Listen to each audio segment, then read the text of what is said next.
Dictation 80 शब्द प्रति minute. 5 second बाद शुरू।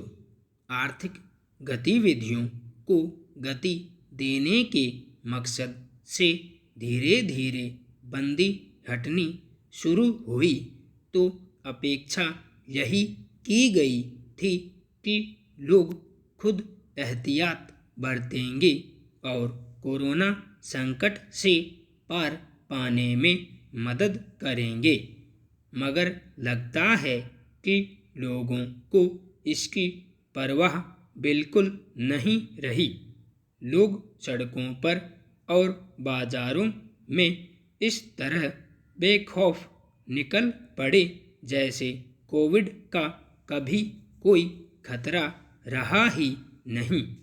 बिना मुंह ढके और उचित दूरी बनाए भीड़ भाड़ लगाना शुरू कर दिया। इस बीच बिहार विधानसभा के साथ दूसरे राज्यों में लोकसभा और विधानसभाओं के उपचुनाव भी घोषित कर दिए गए। वहां राजनेताओं की रैलियों में महामारी से बचाव संबंधी नियम कायदों की जमकर धज्जियां उड़ती दिख रही हैं। ऊपर से धान की फसल कटने के बाद हरियाणा और पंजाब जैसे राज्यों में तमाम अनुरोधों और सख्त नियमों के किसान पराली जलाने से बाज नहीं आ रहे। उसकी वजह से दिल्ली और आसपास के शहरों में वायु प्रदूषण खतरनाक स्तर पर पहुंच चुका है। इन्हीं लापरवाहियों और मनमानियों का नतीजा है कि दिल्ली में कोरोना संक्रमण ने एक बार फिर तेजी से पांव पसारने शुरू कर दिए। स्थिति यह है कि दिल्ली में कोरोना संक्रमण के आंकड़े अब तक के सबसे चिंताजनक स्तर पर पहुंच गए हैं। एक दिन में करीब 6,500 लोगों के संक्रमित होने का आंकड़ा दर्ज हो चुका है। यह अब तक का सर्वाधिक आंकड़ा है। यह स्थिति तब है जब माना जा रहा था कि कोरोना संक्रमण का प्रकोप उतार पर है और जल्दी ही इस पर काबू पा लिया जाएगा।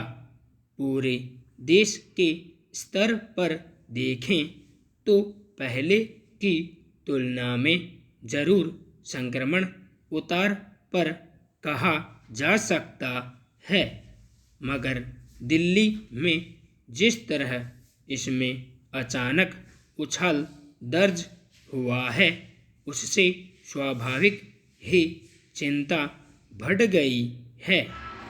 इस वक्त दिल्ली में संक्रमण दर पूरे देश की संक्रमण दर से कहीं अधिक है।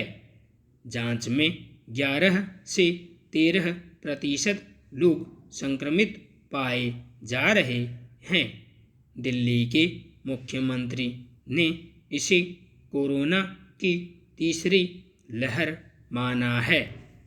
जिस वक्त देश के तमाम राज्यों में संक्रमण की बढ़ती दर को लेकर चिंता जताई और जांचों में तेजी लाने की जरूरत बताई जा रही थी, उस वक्त दिल्ली सरकार ने जरूर तत्परता दिखाते हुए इस समस्या पर काबू पाने की कोशिश की थी, मगर जैसे ही मामले कम होने शुरू हुए लगातार शिथिलता बढ़ती जाने लगी।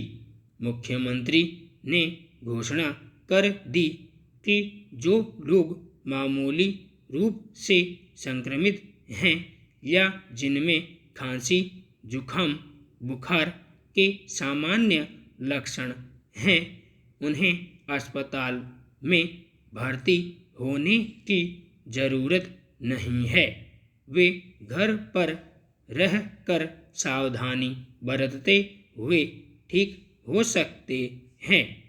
मगर अब एक बार फिर दिल्ली सरकार की परेशानी पर बल उभर आए हैं।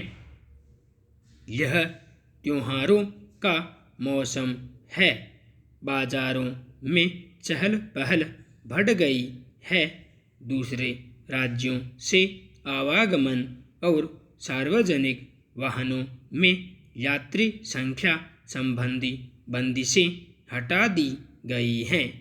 दिल्ली एक ऐसा शहर है जहां से बहुत सारी कारोबारी गतिविधियां संचालित होती हैं। अनेक उद्योग धंधे दिल्ली के बाजारों पर निर्भर हैं। ऐसे में आसपास के राज्यों और शहरों से लोगों का यहाँ आना जाना बढ़ गया है। जाहिर है, इस खुलेपन और ज़रूरी उपायों पर अमल न किए जाने, प्रदूषण बढ़ने की वजह से दिल्ली में कोरोना का प्रकोप प्रचंड रूप लेने लगा है। इन तमाम पहलुओं के मद्देनज़र दिल्ली सरकार क्या व्यावहारिक कदम उठा पाती है, देखने की बात है। फिलहाल लोगों से ही अपेक्षा की जाती है कि वे अपनी सेहत को लेकर ज़रूरी सावधानी बरतें। अफ़गानिस्तान में शांति और स्थिरता के लिए राजनीतिक या कूटनीतिक स्तर पर जब भी कोई पहल होती है, तब वहाँ सक्रिय आतंकवादी संगठनों की ओर से ऐसी हरकत सामने आ जाती है जिससे सकारात्मक दिशा में होने वाली कवायदों को धक्का पहुंचता है। फिलहाल कतर की राजधानी दोहा में अफ़गानिस्तान में शांति के लिए वार्ता चल रही है, लेकिन इसके समांतर अफ़गानिस्तान में अक्सर आतंकी हमले सामने आ रहे हैं और नाहक ही लोगों की जान जा रही है।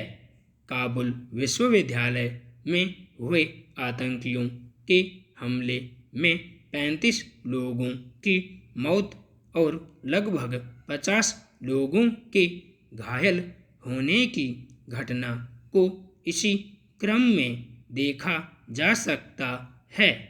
सोमवार को विश्वविद्यालय परिसर में घुस आए 3 आतंकियों में से एक ने खुद को बम से उड़ा लिया और बाकी 2 ने काफ़ी देर तक छिपते भागते विद्यार्थियों पर गोलियां बरसाईं। किसी तरह खुद को बचा सके विद्यार्थियों ने जिस तरह अपने डरावने अनुभवों को बयान किया, उससे यही लगता है कि आतंकवादियों का मकसद बेकसूर लोगों की जान लेकर अपने खौफ का राज कायम करने का संदेश देना था। लेकिन इससे ज़्यादा इसके पीछे एक गहरी साजिश दिखती है कि अफ़गानिस्तान शांति और स्थिरता के जिस रास्ते पर आगे बढ़ने की कोशिश कर रहा है, उसे बाधित किया जाए। संपूर्ण विराम।